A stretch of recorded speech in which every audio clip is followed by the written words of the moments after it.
Hey, welcome back to our channel. In this video I want to show you how to follow contacts on X.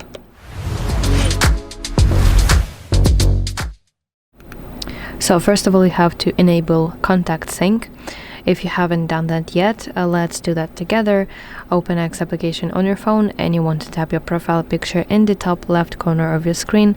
Now in this menu, let's scroll down to settings and privacy, and as you can see, your settings are divided into several sections. You want to go to privacy and safety section specifically, and here go to discoverability in contacts and find tap with contacts, and here go to option that says sync address book contacts.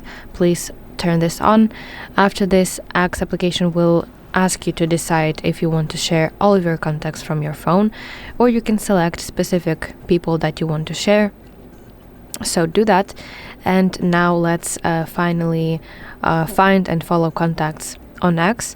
To do that, you have to go to Explore tab at the bottom side of your page, which is looks like glass icon, magnifying glass icon. Now let's scroll to section Who to Follow. Let's tap Show More to expand the list. And if you scroll here, if you browse this page, you might see different people from your contacts. And if you find one that you want to follow, you just have to use this black follow button next to each person from your contacts that you want to follow. So that's basically it. Thank you for watching. If you found this video helpful, please like it and subscribe to our channel to see more content like this.